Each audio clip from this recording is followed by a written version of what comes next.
네, 정치권 이슈 자세히 짚어보겠습니다. 차재원 부산가톨릭대 특임교수 최수영 시사평론가와 함께하겠습니다. 어서 오십시오. 안녕하세요. 네. 자, 이혜훈 기획예산처장관 후보자 보좌진 갑질 의혹부터 각종 의혹들이 터져나오고 있습니다.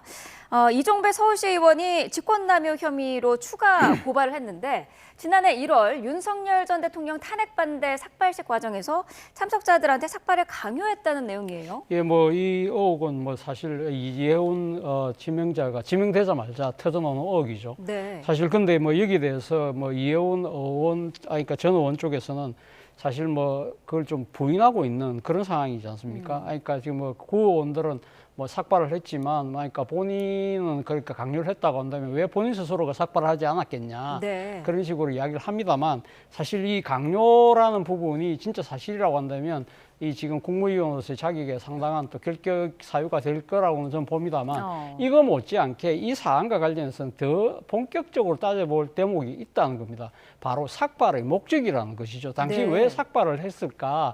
이 지금 윤석열 전 당시 대통령의 탄핵 반대, 더 나아가서는 어떻게 보면 12.3 비상계엄에 대한 뭐랄까요, 옹호라는 측면으로 볼 수 있는 것이고, 그리고 당시 이 삭발할 때 뒤에 걸렸던 것이 일종의 스탑 더 스틸, 부정선거 음모론까지 동조하고 있는 상황이라고 한다면 사실 어떻게 보면 이재명 정부는 이 12.3 비상계엄과 이 내란 행위를 딛고 들어선 정부인 만큼 그 정부의 이 지금 국무위원이 되겠다는 사람이 과연 그때 어떠한 소신과 신념을 갖고 응했느냐는 것이죠. 네. 12.3 비상계엄과 이 당시 내란 문제에 대해서 민주주의 원칙을 무너뜨리고 헌법적 가치를 짓밟은 그런 부분에 동참한 사람이 과연 이 정부의 강요가 될 수 있느냐, 저는 그 부분이 더 중요한 문제라는 생각이 듭니다. 네, 강요뿐만 아니라 삭발의 목적이 더 중요하다. 내란 옹호 아니냐라는 지적이셨거든요. 그렇죠. 아니 그 부분도 간과할 수 없는 전 부분이라고 봐요. 그러니까 더군다나 이제 삭발을 이제 지시당했다고 하는 사람들의 얘기가 그거 아닙니까?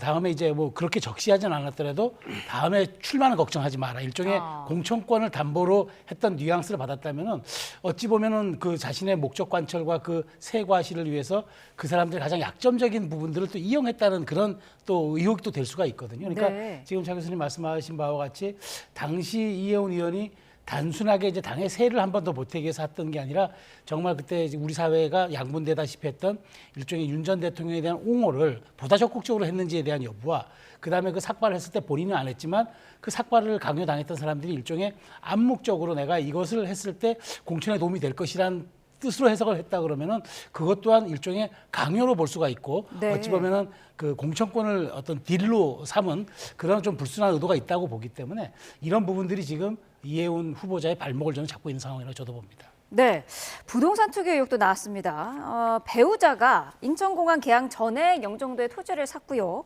6년 만에 3배 정도의 시세 차익을 봤다는 건데 이 부분을 투기로 의심하고 있는 거거든요.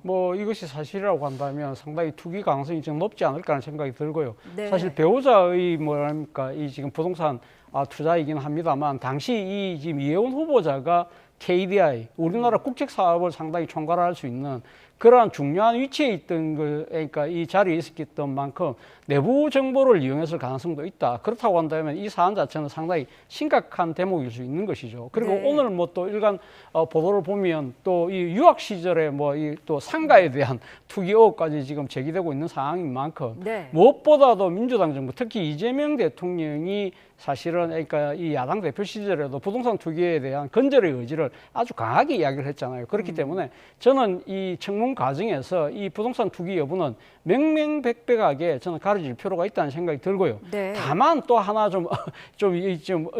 나름대로 제 나름대로의 의심이 생기는 것은 이 정도 상당히 20년 전, 30년 전, 40년 가까이 된 이 지금 이혜훈 후보자와 관련된 부동산 투기 문제가 네. 사실 왜 이렇게 순간적으로 이렇게 불거질 수 있을까? 그렇다고 한다면 사실 지금 이혜훈 후보자가 몸담았던 국민의힘에서는 진작부터 이런 여러 가지 내용들을 알고 있었던 것은 아닐까? 그런 상황에서 그러면 국민의힘에서는 있을 때는 이러한 사안을 봐줬다가 이런 식으로 진영을 넘어가니까 이제서야 까는, 그러니까 이렇게 공개하는 이러한 정치적 태도도 한번 짚어볼 대목이 아닐까라는 생각도 해봤습니다. 네, 그러니까요. 지금 그 박지원 의원 같은 경우에도 국민의힘에서 이미 공천을 5번이나 준 인물 아니냐, 뭐 누가 돌을 던질 수 있겠느냐 이런 언급도 했거든요. 그렇지만 저 지적은 전 부적절하다고 봐요. 왜냐하면 네. 우리가 국회의원 공천이라는 걸 과정을 놓고 보면은 본인의 소명에 대부분 기대입니다. 그러니까 그 적극적인 어떤 말하자면 입증을 요구하진 않아요. 그래서 이제 나중에 그게 문제가 됐을 때 정치적으로 책임을 지는 거예요. 근데 인사청문은 본질적으로 다른 거예요. 국민이 위임한 공적인 자리를 가기 위한 제도의 허들을 통과하는 거거든요. 그래서 인사청문회라는 게 국민이 다 들어보겠다는 것 아닙니까? 그래서 네. 그걸 통과하지 못하면 그걸 허들을 못 넘는 거예요. 그런데 마치 국회의원 때 했던 것과 똑같은 잣대로 그렇게 하면 지금 민주당 의원들 지금 터져 나오는 것도 왜 검증하지 못했습니까? 그러니까 그 잣대로 이것을 이용하는 거, 그러니까 그대로 뭐 용인하는 거 저는 부적절하다. 그러니까 당시에 국민의힘이 왜 이런 것까지 걸러내지 못했느냐에 대한 지적은 뭐 좀 충분히 할 수 있으나 네. 그렇기 때문에 이번 것까지도 당신들이 눈 감아 줘야 되는 것 아니야? 그러니까 당신들 누가 돌 던질 수 있어? 라고 얘기하는 일종의 동업자 의식은 저는 그거는 대단히 부적절하다.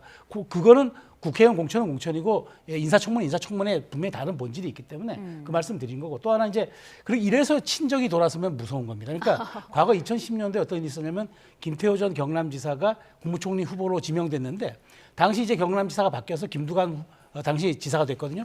그때 인사청문 되니까 그 경남도에서 트럭 2대분의 분량을 자료로 올려보냈다는 얘기가 있어요. 그러니까 그만큼 인사청문이라는 자리가 엄격한 거예요. 그러니까 이 자리를 통과 못할 그런 어떤 그런 의혹이라든가 그런 뭐 여러 가지 논란이 있으면은 저는 깔끔하게 이 자리를 거절했어야 한다. 근데 너무 쉽게 보고 저는 정말 어떤 자리에 탐이 나서 이것을 수락한 게 아닌가 이런 생각이 듭니다.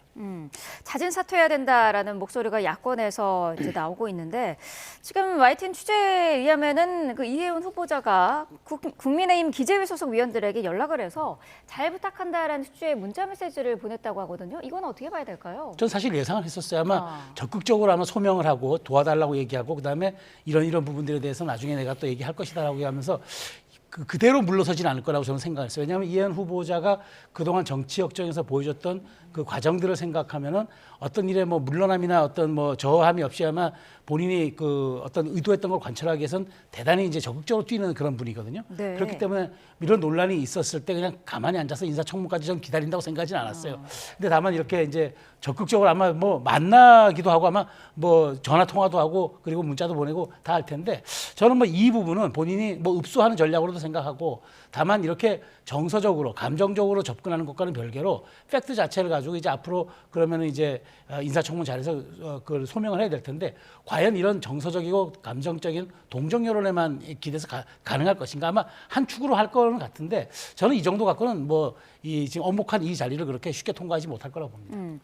자진 사퇴 의사는 어쨌든 없는 것 같고요. 어제 청와대 김남준 대변인에 의하면은 뭐 후보자와 국정기조 차이는 의도한 거다라고도 했고요. 또 레드팀 역할을 해줄 수 있지 않겠냐라고 이제 얘기를 했는데 뭐 청와대도 그렇다면 뭐 지명 철회할 뜻은 없다라고 보면 될까요? 예, 뭐 저는 뭐 청와대 입장에서는 사실 지금 현 상황에서 지명 철회는 좀 빠르다 판단할 가능성이 저는 높다고 봅니다. 네. 무엇보다도 사실 이 지금 이재명 대통령이 이해훈 후보자를 발탁한 이유가 소위 말하는 협치와 통합이잖아요. 이러한 이 상황에서 청문 과정도 하지 않은 상태에서 만약에 이 지명을 철회할 경우에 앞으로 협치와 통합을 위한 후속 걸음을 내딛기도 쉽지 않다. 뭐 그런 후보자들 입장에서는 내가 또 이 진영을 바꿨다가 이 지금 뭐 조금 의혹만 제기되면 국회 청문회도 가기 전에 지명 철회한다. 이런 식의 인식을 줄 경우에는 정말 통합은 어려울 수밖에 없는 그런 측면이 분명히 있는 것이고 네. 또 이재명 대통령 입장에서는 또 이런 생각도 하시겠죠. 앞서 우리가 이야기했습니다만 어쨌든 야당에서 5번이나 공천을 줬다고 한다면 어느 정도 검증을 한 거 아니냐. 그리고 또 하나는 5번 공천 중에서 3번이나 당선됐다. 국민의 검증도 통과됐던 측면이 분명히 있기 때문에 이런 현재 제기되고 있는 의혹들 부분은 말 그대로 국회 청문 과정을 통해서 다시 한번 걸러볼 필요가 있다는 생각을 아마 하실 것 같고요. 네. 그리고 또 하나는 일단 이번 청문회가 그냥 이전에 우리가 보듯이 일종의 통과 의례식의 청문회는 되지 않을 거라는 생각이 듭니다. 앞서도 제가 제기했듯이 말씀드렸듯이 이혜원 후보자를 둘러싼 여러 가지 의혹보다도 이혜원 후보자가 사실 지난 12.3 비상계엄과 그 이후 전개된 정치 상황에 대한 인식 이러한 부분들이 과연 본인이 지금 이 정치를 하면서 민주주의에 대한 신념과 헌법 가치에 대한 이 존중의 그걸 갖고 있느냐 이런 부분을 좀 더 따져보고 난 뒤에 저는 뭐 국민의 여론이라든지 또 국회 인사청문 경과 보고서 채택 여부 이런 것들을 종합적으로 판단해서 네. 최종 결정을 내리지 않을까 하는 생각이 듭니다. 민주당 내에서도 후보자 자진 사퇴 가능성 언급이 나왔었는데 곧바로 또 당내 개별 언급을 자제해야 된다라는 언급도 나왔습니다. 일단은 감싸고 청문회까지는 가겠다 이렇게 봐야 될까요? 일단 아마 민주당 입장에서는 대통령 인사권이잖아요. 네. 그렇기 때문에 여당 입장에서는 상당히 이런 부분들을 언급하기가 상당히 조심스러울 수밖에 없다는 것이고요. 그리고 또 하나는 앞서도 제가 말씀드렸습니다만 대통령이 힘들게 사실 이런 이혜원 후보자의 손을 내미는 것 자체가 협치와 통합의 과정인데 이런 부분들을 여당에서 먼저 발을 거는 듯한 그런 모양새는 바람직하지 않겠다고 생각을 했을 것 같고요. 네. 그리고 또 하나는 지금 우리가 앞서도 이야기했습니다만 여러 지금 그 이혜원 후보자에 대한 의혹이 사실은 지금 국민의힘에서 바로 좀 나오고 있잖아요. 앞서 제가 말씀드린 대로 딱 발탁되자마자 바로 어디선가 준비해놨듯이 보좌진과의 녹취록이 튀어나오고 20년, 30년 전에 부동산 거래가 바로 튀어나오는 이런 상황이 된다고 한다면 상당히 이 조직적인 반발, 이 의도는 뭐지? 좀 더 좀 지켜볼 필요가 있다는 그런 정치적 판단도 저는 작용한 것이 아닐까라는 생각이 듭니다. 그렇군요. 민주당의 공천헌금 의혹도 파장이 점점 더 커지고 있습니다. 국민의힘은 지금 김병기 강선우 의원에 대해서 특검이 필요하다라는 주장도 하고 있는데 이른바 뒷배가 있었을 거라는 거거든요. 이 대통령을 엄도한 발언이 아닌가 싶기도 해요. 그렇죠. 근데 이제 이 사건을 놓고 보면은 우리가 늘 얘기할 때, 그 수사기관이 제대로 이 어떤 수사의 목적을 관찰하지 못할 거나 수사의 공정성과 독립성이 의심받을 때 특검을 도입해야 되는 거야. 네. 딱 떨어지게 특검에 지금 부합하는 조건입니다. 지금 경찰이 그동안 많이 문제가 제기됐고 수사 의뢰가 됐고 고발했던 사람을 뭉갰어요. 지금 하지도 않았어요. 그러다 보니까 동작경찰서가 아예 그 간부들이 지금 고발 대상에 올라가 있어요. 이런 상태에서 지금 더더군다나 검찰은 형해화되고 사실상 9월이 문을 닫는 상황이고 지금 검찰에 이게 수사가 이첩되지도 않아요. 그래서 지금 결국 서울청 공공수사본부가 이걸 가져갔다는데 네. 행안부 장관의 지휘를 받는 경찰국들이 과연 이걸 할 수 있을까요? 이럴 때 특검이 필요한 거예요. 근데 민주당은 이럴 때는 특검이 또 필요하지 않다고 얘기합니다. 도대체 이 선택적 특검, 이 반쪽짜리 특검은 언제까지 가려고 합니까? 그러니까 지금 국민의힘이 얘기하는 건 이거잖아요. 이재명 대통령이 2024년에 이 김병기 의원의 어떤 의혹이 제보됐던 걸 사안을 알고도 뭉갰는가? 그래서 윤리감찰단을 보내서 그게 김병기 의원 손에 들어가게 했는가? 이게 핵심이잖아요. 네. 자, 그렇다면 이제부터 문제의 본질은 누가 받았느냐가 아니라 누가 덮었는가예요. 그렇다면 이걸 수사하기 위해서는 과연 지금의 경찰의 수사 능력과 의지 갖고 될까라는 의구심이 드는 거죠. 그렇기 때문에 특검 얘기가 나오는 건데 많은 분들이 전 특검에 동조할 거라고 봐요. 조금만 사안이 나와도 그다음에 수사할 수 있는 충분한 기관들이 있는데도 특검하자고 해서 6개월 내내 지금 특검 3개만 5개 특검을 하지 않았습니까? 근데 왜 이건 특검 안 됩니까? 지금 국민의힘 의원도 연루된 정황이 나오고 있는 상황이라면 네. 이거는 반드시 특검을 가야 하는데 아마 국민 여론이 저는 조만간 이렇게 좀 선회할 거로 봅니다. 이번 그 공천헌금 의혹에 김현재 실장도 등장을 했습니다. 이수지 전 의원에 의하면은 당시 탄원서를 당 대표실에 제출을 했는데 김현지 당시 보좌관이 김병기 의원 측에 전달을 했다는 거고요. 관련해서 녹취도 남아 있다는 거잖아요. 이거 어떻게 봐야 될까요? 글쎄요. 그러니까 이 부분과 관련해서는 뭐 지금 일단 뭐 민주당 쪽에서 하는 이야기를 들어보면 사실 김현지 보좌관이 당시 당 대표실의 보좌관이 아니라, 그러니까 이 국회의원 이재명 국회의원의 보좌관이었다는 것이죠. 그렇기 때문에 사실 이 당시 이 김현지 보좌관이 그러니까 국회의원실에 있는 것이 의원회관에 있는 것이고 그리고 당 대표실에서는 근무를 하지 않았기 때문에 사실 그러니까 이 국회의원 이재명 의원의 여러 가지 보좌를 한 것이고 그리고 지금 이 탄원서 부분은 당무에 관한 부분이기 때문에 별개의 문제다고 지금 주장을 하고 있습니다만 그러나 이 김현지 실장이 당시 상당히 그러니까 이재명 당대표의 측근이었기 때문에 네. 당무 가리지 않고 또 개입했다는 이야기도 있어요. 그렇기 때문에 이 부분도 따져볼 필요가 있는 것이고요. 그리고 또 하나는 사실은 이때 이 지금 탄원서를 이렇게 나름대로 이렇게 무시했다 그런 식으로 하면서 봐주게 한 거 아니냐는 식의 이야기를 하는데 네. 이 부분과 관련해서는 저는 저 개인적인 판단으로는 사실 저도 이런 부분들을 가리기 위해서라도 저는 특검이 필요하다는 생각을 합니다만 그러나 또 이때 이 상황과 관련해서 우리가 따져볼 대목이 있다는 부분이 탄원서를 제출한 두 사람의 이 정치적인 그러니까 동기입니다. 사실은 어떻게 보면 이 김병기 의원의 측근이 이 동작구의 의장이 됐다고 그래요. 그러니까 이때 이 탄원서를 제출한 사람이 민주당 출신 구의원임에도 불구하고 이 두 사람이 당시 국민의힘하고 손을 잡고 이 김병기 의원 측근이 구의장이 됐는데 이 사람을 불신임시켜서 했다는 거죠. 그러니까 민주당에서 이거는 해당 행위를 한 거라고 해서 이 두 사람을 제명을 시켰다고 그래요. 네. 그러니까 이 두 사람 입장에서는 정치적인 일종의 앙금이 김병기 의원에게 남아 있었기 때문에 이걸 나름대로 뭐랄까 정치적 해코지를 하기 위해서 탄원서를 냈을 가능성도 전혀 배제할 수 없다. 아마 그런 부분들, 그런 상황들을 당시 이 지금 민주당 지도부가 고려를 하지 않았을까. 그런 측면도 우리가 따져볼 필요가 있다는 것이고, 그리고 앞서 우리 질문을 하셨던 부분, 장동혁 대표가 어제 이야기했던 뒷선 이야기는 사실은 지금 우리가 이 사안을 좀 분리해서 볼 필요가 있어요. 방금 김병기 의원의 탄원서와 관련해서 2024년 총선의 과정이었고, 그때 당시 당대표는 이재명 대통령이 맞아요. 그런데 지금 강선우 의원이 지금 이 당시 지방선거에 공천 개입을 하고 단수 공천을 줬고 그 뒷배가 장동혁 대표가 이야기하는 이재명 당시 당대표였다는 식으로 이야기했던 부분은 잘못된 것이거든요. 본인도 그러니까 당시 2022년도에 당대표는 이재명 대통령이었다는 식으로 이야기를 했다가 사실은 그게 아니었거든요. 2022년도에 지방선거 때 당대표는 당대표가 없었어요.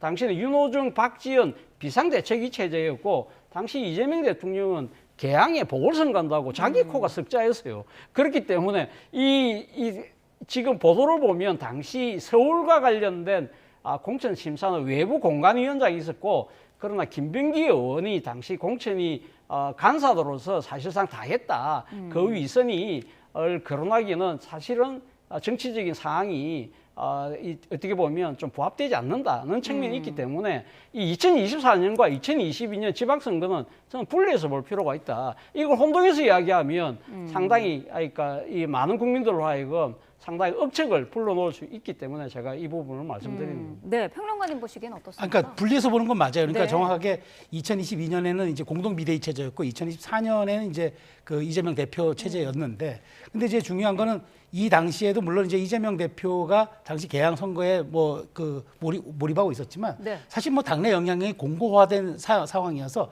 그때 이제 영입되었던 박지원 비대위원장도 어찌 보면은 그냥 청년 몫으로 좀 약간 장식용이 아니었느냐, 포장용이 아니었느냐 이런 지적도 많이 있었거든요. 그러니까 결국 이제 이 부분은 이제 물론 이제 정확한 팩트의 차이는 이제 그렇게 갑니다만은 2024년의 의혹은 대단히 구체적입니다. 그러니까 네. 당시에 보면은 왜 보좌관이 김현지 보좌관에게 줘야 한다라고 이수진 의원의 얘기하는 게 나옵니다. 왜냐하면 그 전달해야 한다라고 목적적으로 얘기를 하거든요. 그 얘기는 그만큼 그 김현지 보좌관이 당시로서 키맨이었다는 그런 얘기가 되는 거고요.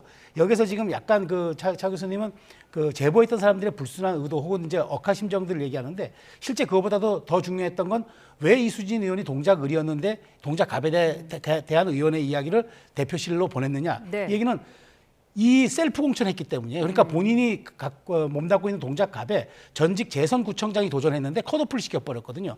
그러다 보니까 이런 억울함들을 이런 것들에 대한 것들을 당대표실 전달하기 위해서 동작 옆지역구에 있는 동작을에 있는 이수진을 택한 거거든요. 그렇기 때문에 마치 이 어떤 제보한 사람들이 여기에 대해서 좀 불순한 의도를 갖고 했다는 것과는 조금 사실이 다를 수 있다. 그런 측면에서 경찰의 수사가 전혀 진척도 없고 이루어지지 않았기 때문에 이게 과연 그렇다면 이 시점에서 지금 공공수사본부로 간다는들 제대로 수사가 될 것이냐. 그래서 결국은 돌고 돌아 특검이 될 수밖에 없고 민주당도 궁색할 거예요. 그런데 빠져나갈 시간은 없다 보니까 자꾸 이제 국민 여론 얘기하는데 조만간 국민 여론이 여기에 대해서 답하지 않겠습니까?